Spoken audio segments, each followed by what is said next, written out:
चलो, welcome to civil take. आज आपण काय शिकणार आहोत. आज आपण काल आपण सिमेंटच्या physical and laboratory test complete केल्या, म्हणजे फील्ड टेस्ट आणि लॅब टेस्ट आपण कंप्लीट केल्या. आपल्याला आता सिमेंट रिलेटेड एक बोक्स कंपाऊंड फक्त एक शिकायचं आहे. त्याच्यानंतर आपण ब्रिक स्टार्ट करणार आहे आज. ठीक आहे, काय काय म्हणलं मी, आज आपण बोक्स कंपाऊंड शिकणार आहे आणि ब्रिक्स स्टार्ट करणार आहे आपण. ठीक आहे, चल लेट अस सी. आता सगळ्यात पहिले सिमेंट जे आपली टेस्ट कंप्लीट झाला. टेस्ट रिलेटेड जे काही होतं दॅट इज कम्प्लिटेड. एक फील्ड टेस्ट कंप्लीट झालं आणि दुसरं काय होतं, लॅब टेस्ट. दोन्ही कंप्लीट झालं. आता आपण करणार आहोत स्टडी हा सिमेंटचाच, आणि त्याच्यामध्ये आपण बघणार आहोत बोगस कंपाऊंड. फारच बोगस असतं ते, मी त्याला लाडानी नाव ठेवले ते बोक्स कंपाऊंड. हे स्पेलिंग चुकीचं असेल तर असेल, नाव बोक्स आहे त्याचं, बोक्स कंपाऊंड. ठीक आहे. आता हे बोक्स कंपाऊंड बद्दल तुम्हाला थोडी माहिती सांगतो. काय असतं, ज्यावेळेस सिमेंट हे तयार होतं in the manufacturing of cement. Cement हे किती डिग्रीला तयार होतं असं सांगितलं मी. सिमेंट हे 1400 ते 1500 डिग्रीला ज्यावेळेस आपण हीट करतो त्यावेळेस सिमेंट तयार होतं असं मी सांगितलं होतं. बर, मग या हीटमध्ये काय होतं, ही हीट ज्यावेळेस आपण देतो ना, मी तुम्हाला ते इन्ग्रेडियंट सांगितले होते, लेस एम सक्सेस ऑलवेज. लेस एम सक्सेस ऑलवेज हे ingredient, lime, silica, ॲल्युमिना, iron oxide, magnesia, sulphur trioxide, alkalis, हे इन्ग्रेडियंट्स ज्यावेळेस तुम्ही 1400 ते 1500 डिग्रीला हीट करता त्यावेळेस काय होतात, हे जे याचे दगड फॉर्म होतात, दगड त्याला म्हणायचं क्लिंकर. काय, याचे दगड फॉर्म होतात. या सगळ्या इन्ग्रेडियंट्सचे मिळून दगड फॉर्म होतात. तर त्या दगडांना आपण म्हणतो क्लिंकर. आणि हे दगड फॉर्म होत असताना ना कॉम्प्लेक्स कंपाऊंड तयार होतात. काय होतात, कॉम्प्लेक्स कंपाऊंड. हे कॉम्प्लेक्स कंपाऊंड असे असतात की याच्यामध्ये आपल्याला वेगवेगळ्या पदार्थांचं पर्सेंटेज मिळतं. ठीक आहे, काय बोललो मी आतापर्यंत, सिमेंटच्या प्रोसेसमध्ये ज्यावेळेस आपण सिमेंट तयार करताना 1400 ते 1500 डिग्रीला हीट करतो, तर 1400-1500 डिग्रीला हीट केल्यानंतर जे आपलं लेस एम सक्सेस ऑलवेज हे इन्ग्रेडियंट आहे ते आपण ज्यावेळेस मिक्सअप करतो त्यावेळेस एक कॉम्प्लेक्स कंपाऊंड फॉर्म होतात. ते कॉम्प्लेक्स कंपाऊंडना सिमेंटच्या प्रोडक्टिव्हिटी किंवा सिमेंटच्या स्ट्रेंथवर अफेक्ट करतात. मग त्या कॉम्प्लेक्स कंपाऊंडचा शोध बोक्स नावाच्या शास्त्रज्ञांनी लावला. हे कॉम्प्लेक्स कंपाऊंडला आपण बोक्स कंपाऊंड म्हणतो. ठीक आहे, हे कॉम्प्लेक्स कंपाऊंडला आपण बोक्स BOUGES बोक्स कंपाऊंड असं म्हणतो. ठीक आहे, हे बोक्स कंपाऊंड या बोक्स नावाच्या शास्त्रज्ञांनी सांगितलं की ज्यावेळेस हे सिमेंट मॅन्युफॅक्चर होतं तर हे बोक्स कंपाऊंड फॉर्म होतात. यांनी असं सांगितलं की सिमेंट तयार होत असताना हे कंपाऊंड फॉर्म होतात. कोणते, C3S, C2S, C3A, C4AF. हे 4 प्रकारचे कंपाऊंड फॉर्म होतात असं या शास्त्रज्ञांचं म्हणणं होतं. आणि हे कंपाऊंड ना सिमेंटच्या स्ट्रेंथवर, त्याच्या ड्युरेबिलिटीवर, त्याच्या अजून जे काही पॅरामीटर्स आहेत जसं मेंटेनन्सवर, अशा प्रत्येक ह्याच्यावर ना हे इफेक्ट करतात. ते कसे इफेक्ट करतात ते आपल्याला बघायचं. मी तुम्हाला हे काय सांगितलं, हिस्ट्री सांगितली की बोक्स कंपाऊंड म्हणजे नेमकं काय, कसे ते तयार होतात, बोक्स कंपाऊंड हे कोणते कोणते असतात हे तुम्हाला सांगितलं. एक्झाममध्ये बोक्स कंपाऊंडवर हमखास क्वेश्चन असतो की कोणते कोणते कंपाऊंड फॉर्म होतात, कंपाऊंड फॉर्म झालेल्यांचं पर्सेंटेज काय असतं, आणि हे कंपाऊंड सिमेंटच्या स्ट्रेंथ, ड्युरेबिलिटी किंवा अदर पॅरामीटर्सला कसे अफेक्ट करतात. ठीक आहे, तर आपल्याला हे सगळं आता बघायचं आहे. हे एवढं कळालं बोक्स कंपाऊंड काय असतात. याच्या रिलेटेड अजून इन्फॉर्मेशन आता बघूयात आपण. स्क्रीनशॉट मारायचा. चलो, आता मस्तपैकी मी टॅब्युलर फॉर्म मध्ये तुम्हाला समजून सांगणार आहे.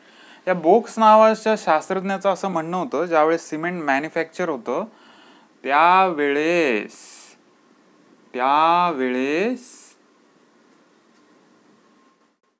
4 प्रकारचे कंपाऊंड फॉर्म होतात.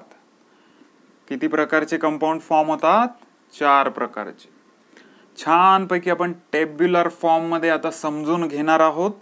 दिस is very very very important. हे बघा आता तुम्हाला समजूनच येईल. तुम्ही ना माझं म्हणण्यावर कधीच जात जाऊ नका. मी असं म्हणतो, तुम्ही ना पेपर उघडून बघत जा, मग तुम्हाला कळेल अरे सर सांगतात एक्झॅक्ट पेपरमध्ये हेच दिसतं. बघा आता या बोक्स कंपाऊंड मध्ये जसं मी तुम्हाला सांगितलं की 4 प्रकारचे कंपाऊंड फॉर्म होतात. पहिलं काय आहे? Try calcium silicate.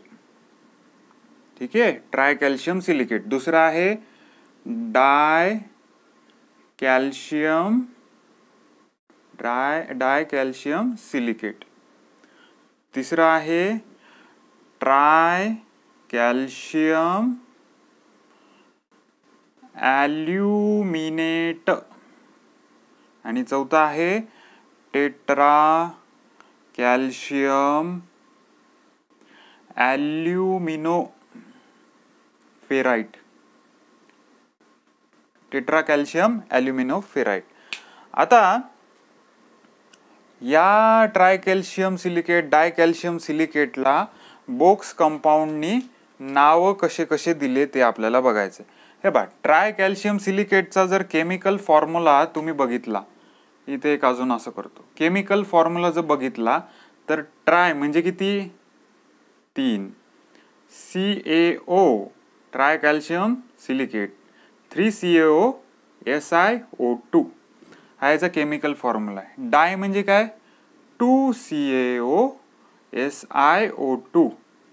Try calcium ॲल्युमिनेट, try म्हणजे 3 3CaO Al2O3.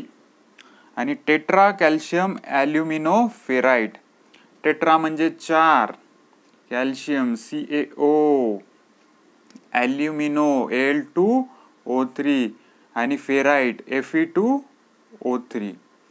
हा याचा झाला, हे सगळ्यांचे झाले केमिकल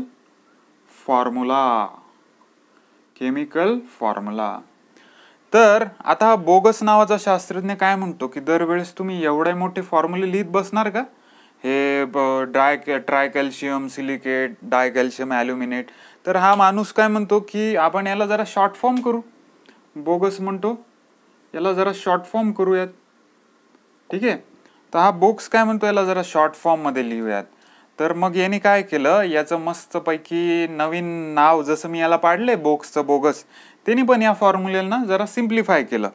याला सिम्प्लिफाय असं केलं की 3CaO SiO2 याला मी सरळ म्हणणार ट्राय कॅल्शियम सिलिकेट आहे ना, तर मी याला म्हणणार C3S.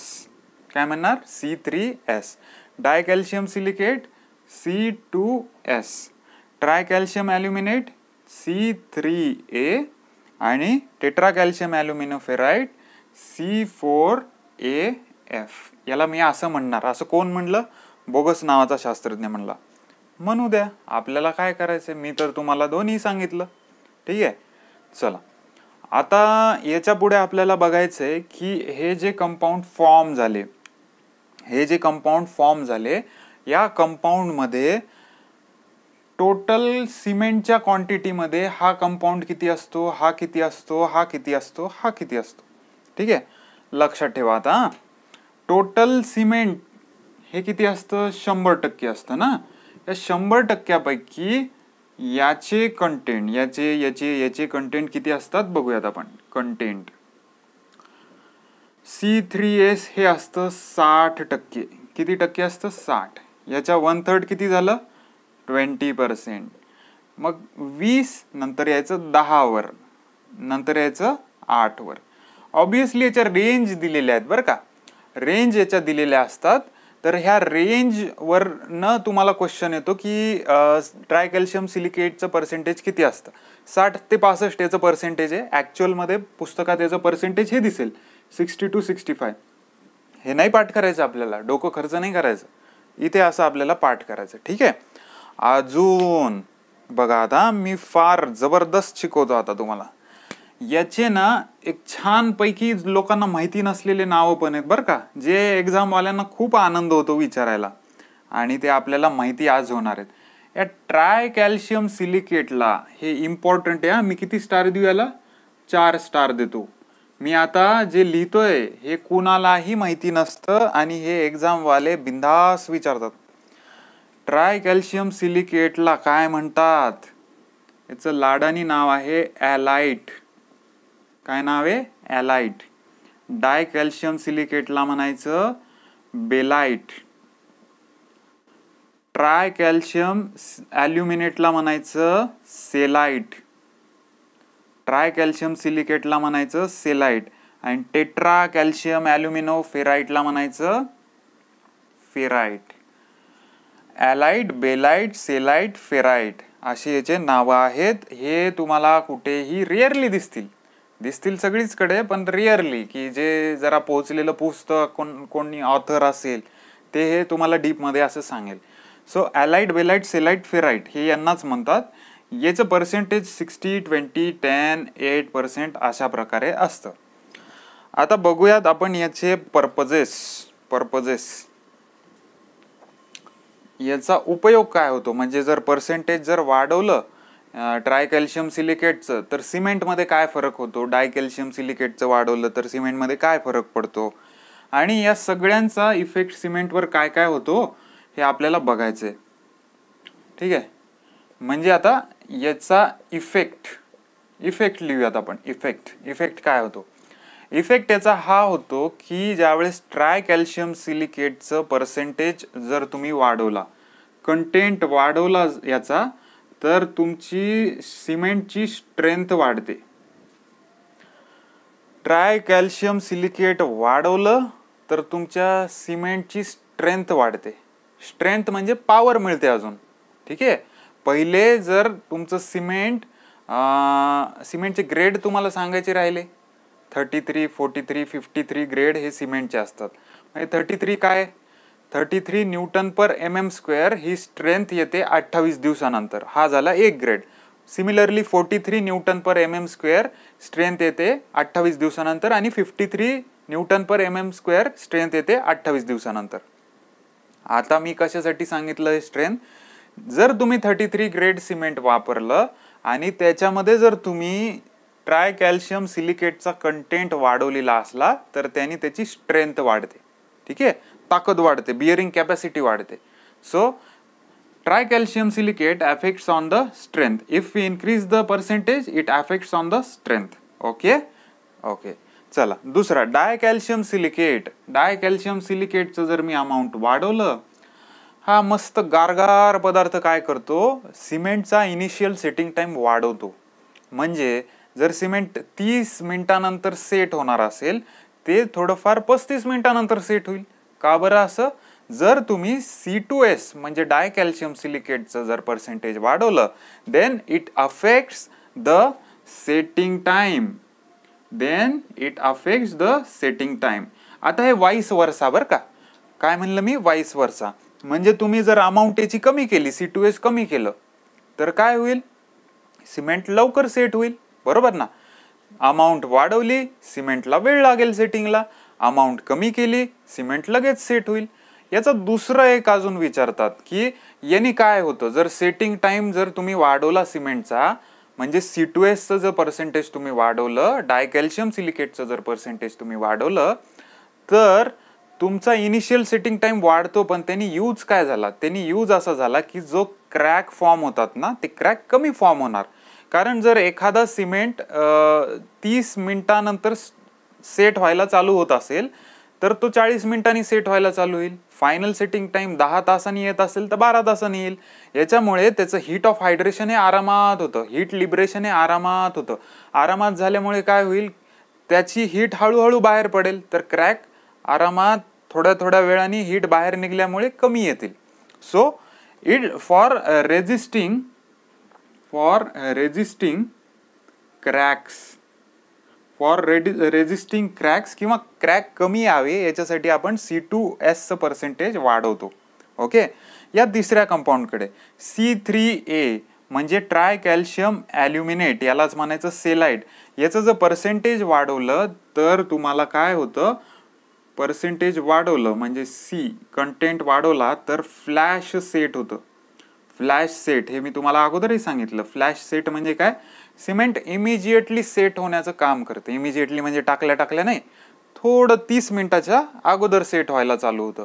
कशामुळे, जर तुम्ही C3A म्हणजे ट्राय कॅल्शियम ॲल्युमिनेट ऑब्लिक सेलाइट याचं जर पर्सेंटेज वाढवलं. मी हे दरवेळेस 2 नावं का सांगतोय, तुमच्या लक्षात राहावं. ठीक आहे, मी माझं लक्षात कसं ठेवतो हे तर तुम्हाला मी आता याच्यानंतर सांगेनच, सध्या लक्षात ठेवा एवढंच. टेट्रा कॅल्शियम ॲल्युमिनोफेराइट याचं जर तुम्ही पर्सेंटेज वाढवलं, हे बघा, हे टेट्रा कॅल्शियम ॲल्युमिनोफेराइट ना हा बिनाकामाचा कंपाऊंड असतो. हे काही फार इफेक्ट करत नाही, पण बळजबरी जर कोणी क्वेश्चन विचारलाच what is the purpose of tetra calcium aluminoferrite, purpose म्हणण्यापेक्षा what is the effect of tetra calcium aluminoferrite on cement, then it is slightly chemical attack resistance. याच्यामध्ये केमिकल अटॅकला रेजिस्ट करण्याची पॉवर असते. कुणामध्ये, टेट्रा कॅल्शियम ॲल्युमिनोफेराइट और simply ferrite. ठीक आहे, चलो आता येऊयात.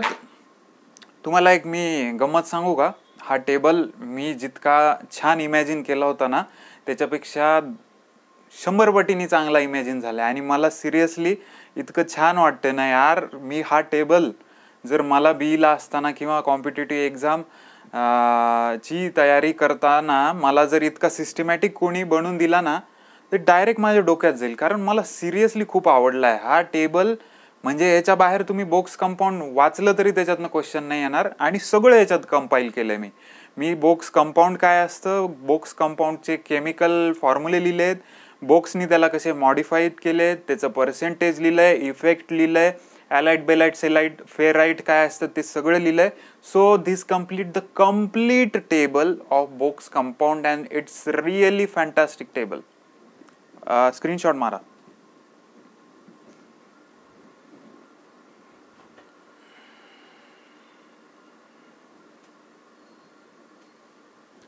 चलो मस्त टेबल आहे यार, मला खोडावं पण नाही वाटत आहे. ठीक आहे, जाऊ दे, मी याचा फोटो मारून घेईन. हा माझा लेक्चर झाला ना, मी याचा स्क्रीनशॉटच मारतो.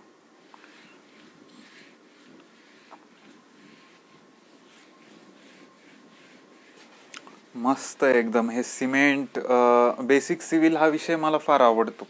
याच्यामध्ये डोकं लावायचं काम नसतं काही, पण ज्यांना रट्टा किंवा ज्यांना थोडंफार मजेशीर शिकण्याची सवय असते ना त्यांना अशा प्रकारे शिकलेलं आवडतं. Okay, let it be. चलो आगे.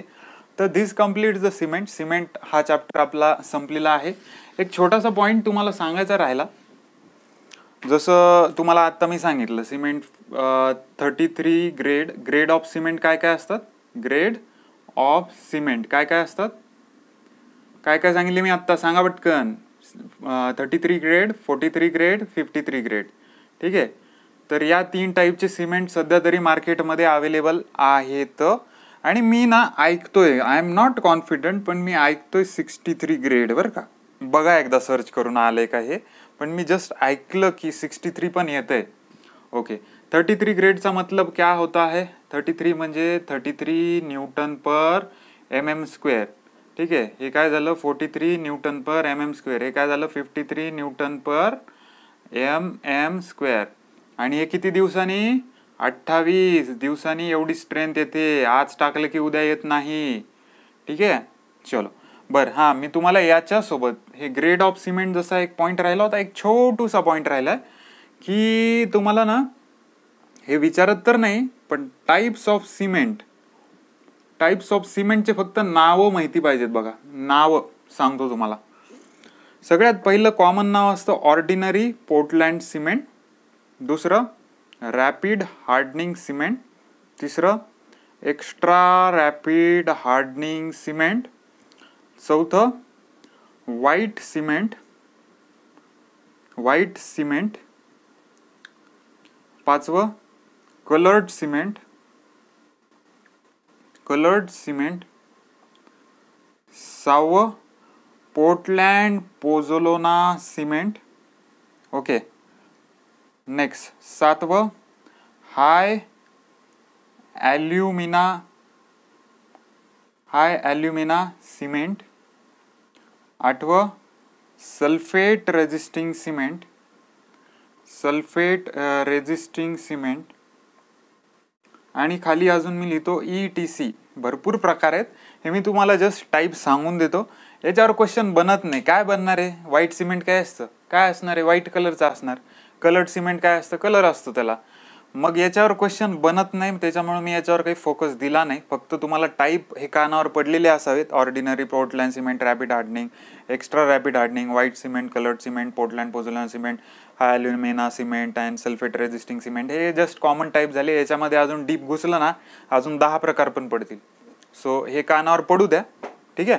So this is all about the cement. Cement आपलं इथे कम्प्लीट झालं. आता लगेच विना वेळ दवडता आपण लागणार आहोत ब्रिकच्या मागे. ठीक आहे, चलो रब करूया. करू. Okay,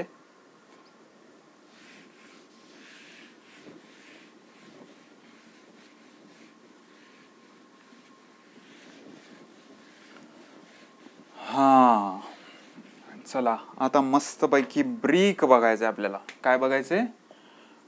brick. काय बघायचंय? ब्रिक.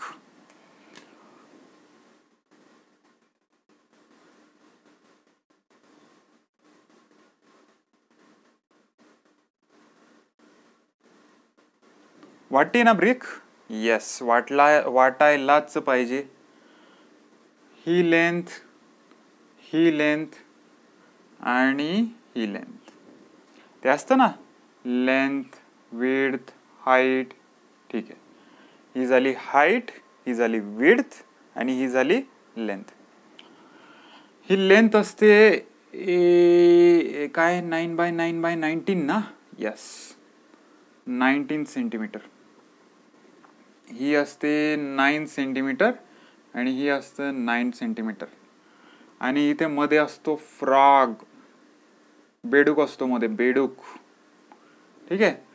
आता तुम्हाला काय काय विचारतात, कसं कसं विचारतात सगळं सांगतो. सगळ्यात पहिले तुम्हाला विचारतात what is the standard size of brick. Is 9x9x19. आणि इथे लगेच लिहितो मी विदाउट कन्सिडरिंग प्लास्टर. आणि एक्झामिनरचा आवडतीचा क्वेश्चन सांगतो लगेच, विथ कन्सिडरिंग प्लास्टर. प्लास्टरला कन्सिडर केलं तर 1 सेंटीमीटर लावून टाका अजून एक्स्ट्रा. आणि ही झाली विथ प्लास्टर.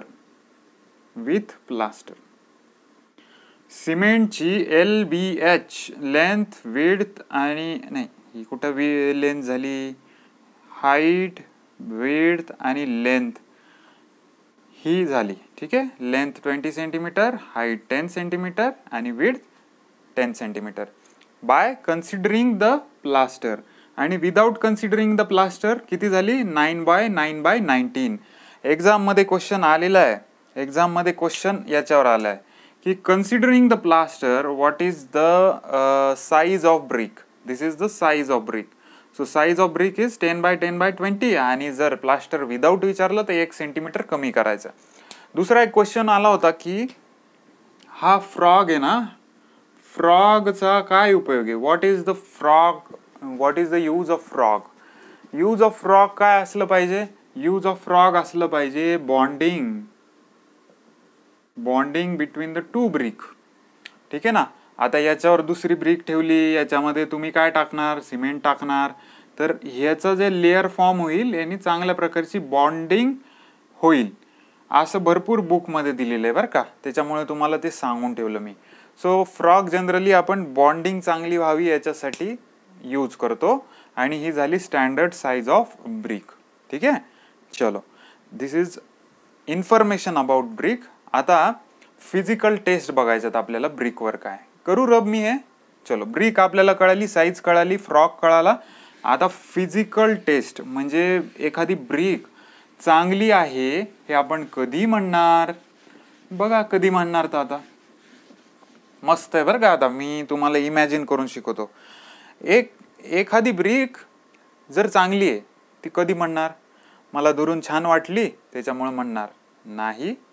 सगळ्यात पहिला पॉइंट आहे, जर तुम्ही एखाद्या ब्रिकला बघत असताल, विटेला एखाद्या बघत असताल, त्याचा कलर हा रेडिश असला पाहिजे. रेडिश काय असला पाहिजे? कलर रेडिश असला पाहिजे.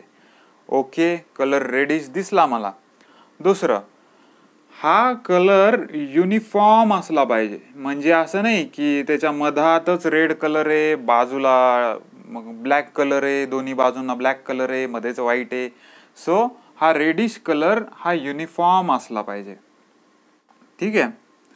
चला, आता कलर युनिफॉर्म झाला, कलर रेडिश झाला हे पाहिलं. पण आता येणार आपण त्याच्या शेपवर. त्याचा जो शेप आहे, ब्रिकचा जो शेप आहे हा कसा पाहिजे? शार्प पाहिजे. Sharp edges. ठीक आहे. ओके, ब्रिकचा कलर हा शार्प एजेस पाहिजे. म्हणजे काय झालं, इथं ब्रिकचा गठ्ठा ठेवला, मी एक ब्रिक काढली, हा रेड दिसतीये का? ओके. युनिफॉर्म आहे का सगळीकडे रेड? ओके. याच्या एजेस वगैरे शार्प आहेत का? ओके. चला पुढे या. आता it should be of proper size. Proper size जी काही तुम्हाला मी आता साइज सांगितली 9x9x19 without considering the plaster and with considering the plaster 10x10x20 या साइज मध्ये या ब्रिक बसल्या पाहिजे. So it should be of proper size. Okay. आणि आता याच्यानंतर मजेदार बघा बरं किस्सा. काय सांगतो मी की आता ह्या ब्रिक प्रॉपर साइज मध्ये आहे, शेप मध्ये आहे, युनिफॉर्म आहे, रेडिश आहे. मला ब्रिक नाही आवडली, मी 1 मीटर बसून दिली खाली सोडून. 1 मीटर अंतरावर मी घेतली अशी ब्रिक, अशी वर हाईट वर घेतली आणि दिली खाली सोडून. तर ज्यावेळेस तुम्ही ब्रिक 1 मीटर अंतरावरून खाली ड्रॉप केली, 1 मीटर अंतरावरून तुम्ही जर ब्रिक ड्रॉप केली, so it should not break in multiple pieces. PIECES. याचा मिनिंग काय झाला? चॉक जर तुम्ही खाली फेकता तर चॉक काय होतो? मल्टिपल पीसेस मध्ये ब्रेक होतो. याचा अर्थ काय? चॉक हा ठिसूळ असतो. मग तुम्हाला तुमची ब्रिक एवढी ठिसूळ पाहिजे का 1 मीटर वरनं खाली सोडली की ती मल्टिपल पीसेस मध्ये ब्रेक झाली पाहिजे? नाही. सो जेव्हा 1 मीटर वरनं तुम्ही खाली ड्रॉप केली, so it does not break into the multiple pieces. मी इथे कुठेही असं म्हणलं नाहीये की ती ब्रेक नाही झाली पाहिजे. ब्रेक होऊ द्या ना तिला, but it should not break in a multiple pieces when dropped from a 1 metre height. Okay. चला इथे लिहितो आता 6वा पॉइंट. जेव्हा तुम्ही एका ब्रिकवर दुसरी ब्रिक मस्तपैकी अशी घासली, जेव्हा तुम्ही एका ब्रिकवर दुसरी ब्रिक घासली तर तुम्हाला साऊंड आला पाहिजे. साऊंड कोणता आला पाहिजे? मेटालिक साऊंड आला पाहिजे. Metallic sound. when we rub one brick to another brick, then it should give a clear metallic sound. Clear metallic sound आला पाहिजे. ठीक आहे. चला नेक्स्ट. आता काय करायचं, तुम्ही ही ब्रिक घ्यायची आणि टाकून द्यायची पाण्यामध्ये. ठीक आहे. पाण्यामध्ये टाकल्यानंतर पाण्यामधून तुम्ही बाहेर काढली, थोड्या वेळाने 1 तासाने बाहेर काढली समजा. ठीक आहे. तर तुमची ब्रिक त्याच्या वजनाच्या, म्हणजे ब्रिकचं अगोदर वजन काय असणार आहे? Dry weight. बरोबर ना? पाण्यात टाकायच्या अगोदरचं वजन ब्रिकचं असेल ड्राय वेट. जे काय असेल ते वजन हे पाण्यात टाकल्यानंतर 20% पेक्षा जास्त वाढलं नाही पाहिजे. म्हणजे मी थोडक्यात सोप्या भाषेत सांगू, एखादी ड्राय वीट जर तुम्ही पाण्यामध्ये टाकली तर brick should not absorb more than 20% of its dry weight. पाण्यामध्ये वीट टाकल्यानंतर तिने त्याच्या स्वतःच्या ड्राय वेट पेक्षा 20% पेक्षा जास्त पाणी अब्सॉर्ब नाही केलं पाहिजे. जर केलं तर फेकून द्यायची वीट, वापरायचीच नाही ती कन्स्ट्रक्शनला. ठीक आहे. चलो याला मी इथं लिहितो. मला पुन्हा मग खाली जागा नाही भेटत लिहायला. Okay. Dry weight dry weight काय होतं, हे ड्राय वीट जर आपण पाण्यामध्ये टाकली तर it should not absorb more than 20%. Water absorption should not be more than 20%. ठीक आहे. चलो, आता पाण्यामध्ये टाकून झालं. विटेला एक चांगली थर्मल कंडक्टिव्हिटी असली पाहिजे. म्हणजे बाहेर जर वातावरण गरम झालं की तुम्हाला आत गरमी होईल का? नाही. तिने एक थर्मल रेजिस्टन्स क्रिएट केलं पाहिजे. आणि म्हणजे काय बोलायचं माहिती का मला, जर एखादी वीट तुम्ही कन्स्ट्रक्शनमध्ये प्लेस केली, मग तिने बाहेरचं जे ॲटमॉस्फिअर आहे तेच घरात तुम्हाला दिलं, बाहेर गरमी तर आत गरमी, तुम्हाला चांगलं वाटेल का? बाहेर थंडी तर आत थंडी, तुम्हाला चांगलं वाटेल का? नाही. So there should be a thermal resistance of brick. ठीक आहे. थर्मल रेजिस्टिव्हिटी असली पाहिजे. थर्मल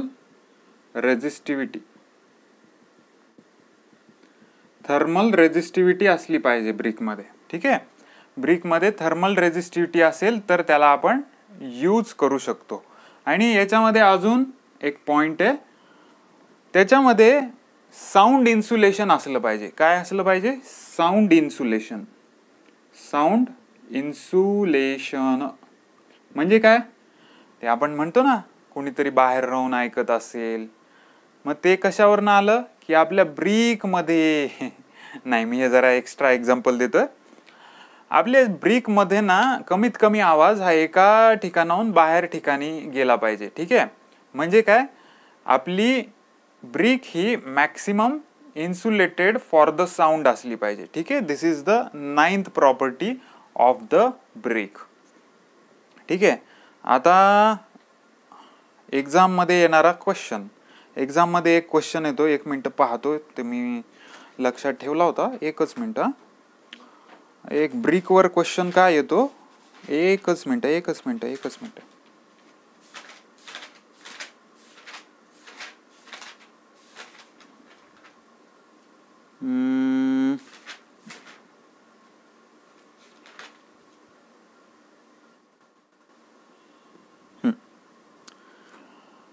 एक्झाम मध्ये एक क्वेश्चन येतो की कॉम्प्रेसिव्ह स्ट्रेंथ ऑफ ब्रिक काय असली पाहिजे. कॉम्प्रेसिव्ह स्ट्रेंथ ऑफ ब्रिक किती असली पाहिजे. तर compressive strength of brick he 5.5 newton per mm² किंवा 35 kg पर cm² एवढी असली पाहिजे. किती? 5.5 न्यूटन पर mm² किंवा और 35 kg पर cm². MPSC 2018 सापडेल बघा तुम्हाला की what should be the compressive strength of cement. तर compressive strength of cement should not be less than म्हणजे याच्यापेक्षा जास्तच असली पाहिजे. काय असली पाहिजे? 5.5 न्यूटन पर mm² किंवा 35 kg पर cm² पेक्षा कॉम्प्रेसिव्ह स्ट्रेंथ ही जास्तच असली पाहिजे. हा क्वेश्चन आलेला आहे. कधी आलाय? MPSC 2018. आणि लास्ट 11th पॉइंट असा आहे की एखाद्या ब्रिकला तुम्ही नखानी घासलं, नख मोठे पाहिजे थोड्या, एखाद्या ब्रिकवर तुम्ही नखानी घासलं तर त्याचा मार्क ब्रिकवर राहायला नाही पाहिजे. एखाद्या ब्रिकला तुम्ही नखानी घासलं तर त्याचा मार्क ब्रिकवर नाही राहायला पाहिजे. ठीक आहे. So it does not show the mark if we scratch by nail. नखानी जर त्या ब्रिकला तुम्ही घासलं तर त्याचा स्क्रॅचचा जो मार्क आहे तो ब्रिकवर नाही राहायला पाहिजे. एक मला अजून एक पॉइंट आठवला, 12वा पॉइंट, की तुम्ही जर 24 तासासाठी जर ब्रिक पाण्यामध्ये ठेवली, 24 तासानंतर बाहेर काढली, तिला थोडंसं वाळू दिलं 1-2 तास, त्याच्यावर एफ्लोरन्स म्हणजे असे पांढऱ्या कलरचा सॉल्ट टाईप लेअर जमला नाही पाहिजे. So it does not show white patches केव्हा? 24 तासानंतर तुम्ही पाण्यातनं काढलं त्याला. ठीक आहे. पाण्यामध्ये तुम्ही 24 तास वीट बुडवून ठेवली, 24 तासानंतर त्याला काढलं, थोडं वाळू दिलं, त्यांनी व्हाईट पॅचेस नाही दाखवले पाहिजे, कोणी ब्रिकनी नाही दाखवले पाहिजे. हा, चला एकदा रिवाइज करू मग पुढे जाऊयात. हे बा, आपण काय काय बघत होतो, आपण प्रॉपर्टीज म्हणा किंवा टेस्ट म्हणा, फिजिकल टेस्ट किंवा फील्ड टेस्ट म्हणा किंवा प्रॉपर्टीज म्हणा, वन अँड द सेम, की एखादी ब्रिक चांगली आहे किंवा वाईट आहे हे कशाहून तुम्हाला समजणार. सगळ्यात पहिले तर मी बघणार ब्रिककडे. ब्रिक मला कशी दिसली पाहिजे, रेडिश दिसली पाहिजे, दिसतीये रेडिश. हा रेडिश कलर एका ठिकाणी कॉन्सन्ट्रेटेड नसला पाहिजे. ओके, मग तो युनिफॉर्म असला पाहिजे.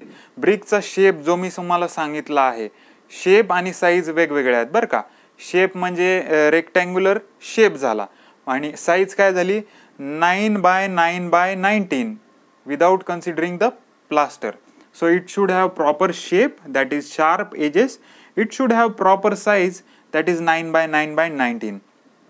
When the brick is dropped from the 1 meter, it should not break into the multiple pieces. Next, इथे लिहिलं, जेव्हा एक ब्रिक दुसऱ्या ब्रिकवर आपण घासतो तर आपल्याला क्लिअरली मेटॅलिक साऊंड आला पाहिजे. हे इम्पॉर्टंट आहे, हे एक्झाम मध्ये विचारतात. ठीक आहे, क्लिअरली मेटॅलिक रिंगिंग साऊंड आपल्याला आला पाहिजे.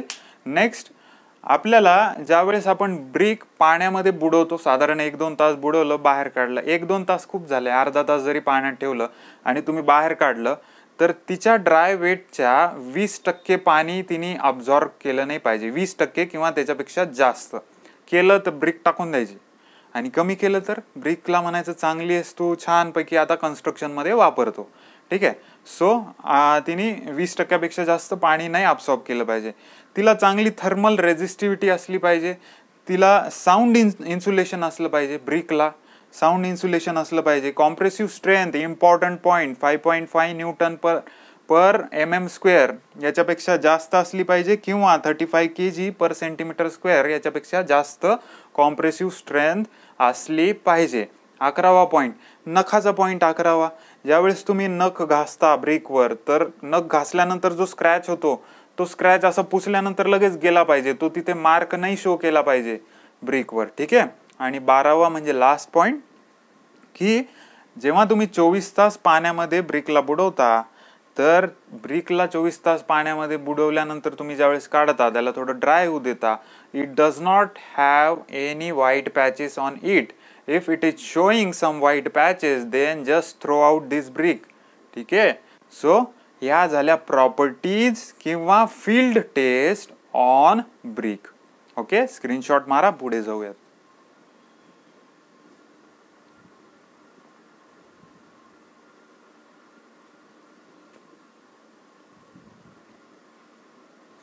चलो बढ़ते हैं आगे.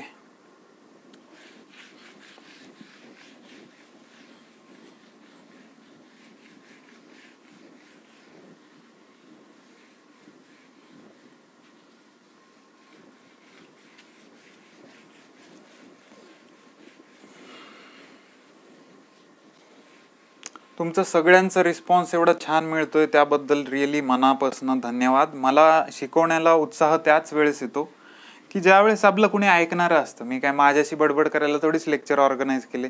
आजकाल फारच व्ह्यूज येत आहेत, फार छान कमेंट येत आहेत, छान वाटतं. So okay, thank you. असंच भरभरून चॅनलला प्रतिसाद द्या. हां, चला आता मी कुठे होतो. आता आपल्याला टाईप्स ऑफ ब्रिक बघायच्यात. काय बघायचे आहेत? Types of brick. काय बघायचे आपल्याला? Types of brick. काय बघायचे आपल्याला? Types of brick. Types of brick. ठीक आहे. पण हे टाइप्स ऑफ ब्रिक बघायच्या अगोदर मी तुम्हाला ब्रिक ह्याच्याबद्दल काहीच नाही सांगितलं ना. ब्रिक काही नसतं बरं का. सिलिका ब्रिक, सिलिका अँड ॲल्युमिना हे 2 मेन प्रॉडक्ट असतात. मी असं कुठंच म्हणलं नाही की याच्या व्यतिरिक्त काही नसतं. असतं, but these are the main product. Silica आणि alumina and some few products combined together and heated together, it forms a brick. Brick is a clay material. Clay पासून तयार होतं. ठीक आहे. बघा मी काय बोललो, when silica alumina main product along with the some by product combine together heated at temperature. याचं हिटेड टेम्परेचर काय असतं ब्रिकचं? ब्रिकचं हिटिंग टेम्परेचर नाही, मी नंतरच्या लेक्चरला सांगेन. काहीतरी मला वाटतं 800 डिग्री सेंटीग्रेडला काहीतरी हीट करतो, मला लक्षात नाही पूर्ण, पुढच्या लेक्चरला सांगतो. की ब्रिक ज्यावेळेस आपण हीट करतो साधारण 800 डिग्री सेंटीग्रेडला, सिलिका आणि ॲल्युमिना हे ज्यावेळेस कंबाईन करतो, हे मेन प्रॉडक्ट असतात other than few by product. ज्यावेळेस कंबाईन करून आपण एखादं प्रॉडक्ट तयार करतो तर त्याला म्हणायचं brick. Brick is a clay material, क्लेपासनं तयार होतं. सो हे झालं ब्रिक. आता आपण बघायचे ब्रिकचे टाईप. ब्रिकचे टाईप काय असतात हे बघायचे आपल्याला. ब्रिकचे टाईप असतात 2 प्रकारचे. एक असतं क्लेये ब्रिक, ठीक आहे, आणि दुसरं असतं फायर ब्रिक. ब्रिकचे टाईप हे 2 प्रकारचे असतात. खूप डीप मध्ये चाललो आपण आता की ब्रिकचे टाईप काय असतात. ब्रिकचे टाईप असतात क्ले ब्रिक आणि ब्रिकचा दुसरा टाईप असतो फायर ब्रिक. क्ले ब्रिक मध्ये ब्रिकचे 4 टाईप पडतात, 3, 4. पहिला टाईप इथे काय लिहिलंय 1, म्हणजे काय झाला फर्स्ट क्लास ब्रिक. कोणता टाईप झाला हा? First class brick. सेकंड म्हणजे कोणता टाईप झाला? Second class brick. थर्ड म्हणजे कोणता टाईप झाला? Third class brick. आणि फोर्थ म्हणजे काय असतं? फोर्थ क्लास नसतो रे. कधी ऐकले फोर्थ क्लास? नाही ऐकलं. तर मग याला सरळ झाम्या म्हणायचं. काय झाम्या ब्रिक? तर हे झामा म्हणजे काय हे तुम्हाला सगळं सांगतो. त्याचे नावच तसे ठेवलेत, मी नाही काही करू शकत. तुम्हाला फक्त लक्षात ठेवायचे ट्रिक मी देऊ शकतो. First class, second class, third class jhama brick. ठीक आहे, हे झाले 4 टाईप. आणि फायर ब्रिक्स मध्ये एकच टाईप असतो. एकच टाईप बरं का याच्यामध्ये, फायर ब्रिक. हे फायर ब्रिक हे made up of fire, clay and pure sand. आता बघा मस्त पैकी आता तुम्हाला ट्रिक सांगतो. फर्स्ट क्लास ब्रिक या ब्रिक अशा असतात ज्या, कोणता पेन वापरू काळा? ठीक आहे. फर्स्ट क्लास ब्रिक या ब्रिक अशा असतात ज्याला प्रॉपर शेप असतो, proper size and well burned. काय म्हणलं? First class brick are that brick which are having proper shape, size and well burn. ठीक आहे, चला या मग सेकंड क्लासकडे. सेकंड क्लासमध्ये असतं वेल बर्न्ड. ठीक आहे, वेल बर्न्ड हे आहे तसंच याच्यामध्ये, पण याचं साईजचा काही गॅरंटी मी नाही देऊ शकत बाबा. साईज, शेप याची मी काही गॅरंटी नाही देऊ शकत. असं जर असेल तर ते असणार second class brick. Third class brick हे इथे सुद्धा लॅग करतात, म्हणजे त्या अंडर बर्न्ड असतात. काय असतात? Under burned. म्हणजे जेवढ्या डिग्रीला ते तापवलं पाहिजे ब्रिक, तेवढ्या डिग्रीला तापवलेल्या नसतात. इररिस्पेक्टिव्ह ऑफ शेप, म्हणजे शेप कसाही असू द्या त्याचा, बरोबर शेप मध्ये असू द्या किंवा साईज मध्ये असू द्या. म्हणजे साईज मध्येही त्या असू शकतात किंवा नसूही शकतात. मी इथे साईज बद्दल नाही बोललेलो, फक्त मी इथे सांगितलं अंडर बर्न ब्रिक असेल तर ती थर्ड क्लास ब्रिक असते. त्याचा शेप प्रॉपर पण असू शकतो किंवा शेप प्रॉपर पण नसू शकतो, but it should be under burn म्हणजे थर्ड क्लास ब्रिक. नेक्स्ट आहे झामा.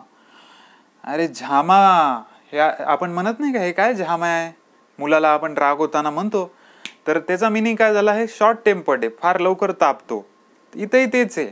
जर ब्रिक ही जर ओव्हरबर्न्ट असेल तर त्या ब्रिकला म्हणायचं झामा ब्रिक. इथेही याच्या शेप बद्दल काहीही सांगितलेलं नाही.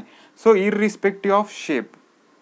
ठीक आहे, इररिस्पेक्टिव्ह ऑफ शेप, म्हणजे शेप त्याचा प्रॉपर असूही शकतो, but it should be over burnt, म्हणजे जेवढं लागत होतं त्याच्यापेक्षा जास्त भाजली, काळी कुळी ब्रिक झालीये आणि शेपमध्ये असेल नसेल, कारण खूप जर तापवलं तर तुकडे पडतात कधी कधी, आणि जर थोडंसं कमी तापवलं म्हणजे लगेच अंडर बर्न्ड किंवा बर्न्ट म्हणायचं नाही त्याला, ओव्हर बर्न्टच आहे, पण एवढी नाही तापली की तिचे क्रॅक्स पडले, तुटून गेली, असं एवढी नाही तापली तर ती शेपमध्ये असू शकते. एक्झाममध्ये तुम्हाला झामा ब्रिकवर क्वेश्चन येतात. What is jhama brick? Jhama brick is over burnt brick irrespective of shape. किंवा काही काही जरा ओव्हर थिंकिंग करणाऱ्या परीक्षा असतात त्या असंही लिहितात, jhama brick is over burnt along with not in shape. ठीक आहे, मी तुम्हाला शेप बद्दल प्रॉपर सांगितलंच नाही की ते शेपमध्ये असूही शकतं नसूही शकतं. जनरली निगेटिव्हिटी जास्त बाळगा, कारण झामा आहे, डोकं जागेवर नसतं, जास्त तापट असतं तर क्रॅक्स येऊन पडूनही जातात स्क्रू डोक्यातले. तसंच याचा शेपही नसायचे जास्त चान्सेस आहेत, इन शेप नसायचे चान्सेस आहेत, आणि ओव्हर बर्न्ट ते असतातच. तुम्हाला 4 टाईप सांगितले, first class, second class, third class, fourth class का नाही, jhama brick. Next fire brick. Fire brick आता मला सांगा, कॉमन सेन्स आहे हा सगळा. एखाद्या ठिकाणी तुम्हाला आग विझवायची असेल, एखाद्या ठिकाणी तुम्हाला आग विझवायची असेल तर तुम्ही पेट्रोल पंपवर जाता गाडीमध्ये पेट्रोल भरायला. गाडीमध्ये पेट्रोल भरताना तिथे आजूबाजूला बादल्या ठेवलेल्या असतात, बादल्या. त्या बादल्यामध्ये काय असतं रे? मी जेवढं बघितलं तर काही काही बादल्यामध्ये मला वाळू दिसली, बा खरंच दिसली, बघा तुम्ही एकदा जाऊन, वाळू दिसली. आणि काही काही बादल्यामध्ये माती दिसली. ठीक आहे, इथे तेच डोकं लावलं यांनी. फायर ब्रिक म्हणजे फायरला रेजिस्ट करणारी ब्रिक जर तुम्हाला वापरायची असेल तर तुम्ही काय वापरणार? फायर क्ले वापरणार along with the pure sand. छान एकदम प्युअर वाळू घ्यायची आणि फायरला रेजिस्ट करणारं क्ले घ्यायचं. आणि जर ह्या दोघांचं कॉम्बिनेशन करून जर तुम्ही एखादी वीट तयार करत असताल त्याला म्हणायचं fire brick. So these are the types of the brick. कळालं तुम्हाला काय बोललो मी? आता क्विक रिवाइज तर नाही वाटत मला करायची काही गरज आहे, तरी एकच मिनिट प्लीज, एकच मिनिट तुम्हाला सांगतो, हे रिवाइज करून देतो मग मिटवून टाकतो. First class brick are the proper shape, proper size, well burnt. Second class brick are the well burnt but not in size and shape. Third class brick are under burnt irrespective of shape. Shape चांगलाही असू शकतो, वाईटही असू शकतो. Jhama brick over burnt irrespective of shape. Fire bricks are made up of fire clay and pure sand. Okay, चलो rub it. करू रब? Screenshot मारा ना एकदा. स्क्रीनशॉट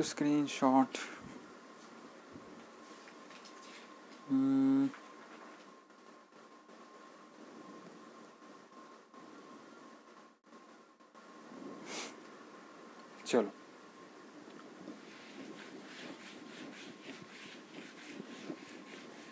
आता मी या ब्रिक रिलेटेड काय काय क्वेश्चन येतात ते तुम्हाला इथं फळ्यावर सांगून देतो. मग हे झालं की आपण आजचा लेक्चर स्टॉप करू. ब्रिक रिलेटेड येणारे क्वेश्चन काय काय असतात. क्वेश्चन नंबर 1, जसं मी तुम्हाला सांगितला, साईज ऑफ ब्रिक काय असते? 9 बाय 9 बाय 19 सेंटीमीटर. दुसरा question, jhama brick over burnt irrespective of shape. चला तिसरा question number 3, jhama bricks are used in. Jhama brick कुठे वापरल्या जातात? चौथा क्वेश्चन, थर्ड क्लास ब्रिक या कुठे वापरल्या जातात? Used in. ठीक आहे. आणि लास्ट क्वेश्चन, 5व्या क्रमांकाचा क्वेश्चन, हा 5व्या क्रमांकाचा क्वेश्चन येतो, compressive strength of brick should not be less than dash dash. आणि लास्ट एक 6वा येतो बरं का, sorry, water absorption of brick should not be more than dash dash. तुम्ही कोणताही, मी तुम्हाला आता चॅलेंज लावतो, चॅलेंज की तुम्ही कोणताही पेपर उघडून बघा, तुम्हाला या 4 आणि 2 6 क्वेश्चन पैकी कोणता वेगळा क्वेश्चन दिसणार नाही. ठीक आहे, प्रत्येकाचे आन्सर बघून घ्या. Size of brick 9x9x19 centimetre. Jama brick oven burned irrespective of shape. Jama bricks are used in, सांगा बरं जामा ब्रिक कुठे आपण करतो यूज? हे आपण यूज करतो रोड कन्स्ट्रक्शन मध्ये. रोड कन्स्ट्रक्शन मध्ये. ते कार्टून नेटवर्कवर तुम्ही सिरियल बघत असताल लहानपणी, तर लहानपणी कार्टून नेटवर्कवर सिरियल बघत असताना त्यांचे रस्ते कसे वेगवेगळ्या कलरचे, आपण ते ब्लॉक्स नाही का आजकाल पिवळ्या लाल कलरचे आणि रोड बनवतो, तर त्या टाईपच्या ब्रिक आपण जामा ब्रिक यूज करतो कधी कधी रोड कन्स्ट्रक्शनसाठी. Jama bricks are use for the road construction. Third class brick used in. Third class brick ही अतिशय थर्ड क्लास असते, चांगल्या कामासाठी तर थोडीच यूज करणार आहे, म्हणजे बिल्डिंग कन्स्ट्रक्शनसाठी नाही. मग जिथे रेअरली ब्रिकचा यूज होतो, म्हणजे जिथे आपल्याला स्ट्रेंथची एवढी गरज नसते, अशा ठिकाणी थर्ड क्लास ब्रिक यूज करणार. कोणतं आहे असं ठिकाण? Compound wall. Compound wall. ठीक आहे, चलो. Compressive strength of the brick should be greater than 5.5 newton per mm². Sir अजून एक 35 kg per centimeter². Water absorption should not be more than 20% of its dry weight. Dry weight. So these are the questions which are from the MPSC and all JEE examination including ZP examination. Okay, तर हे question एवढे ब्रिकवर आलेले होते. ठीक आहे, हे आपण cover केले. स्क्रीनशॉट मारा, खूप कामाचे. याचा नाही स्क्रीनशॉट मारणार तर कशाचं मारणार?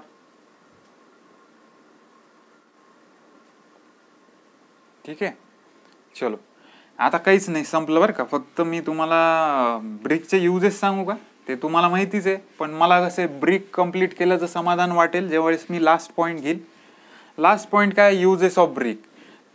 ज्यांना बोर झालं असेल त्यांना हे पॉईंट ऐकण्याची गरज नाही, त्यांनी व्हिडिओ थांबू शकता, मस्तपैकी आराम करू शकता. पण एवढा पॉईंट घेतला की मला बरं वाटेल. हा पॉईंट कुठेही एक्झाममध्ये विचारत नाही, जस्ट माझ्या सॅटिस्फॅक्शनसाठी. Uses of brick. Uses of brick काय आहेत? एक, for the construction. For the construction. Jama bricks are use for the road construction and third class brick are used for the compound wall. So this completes the brick in detail manner. सगळं आपण complete केलं आहे ब्रिकचं.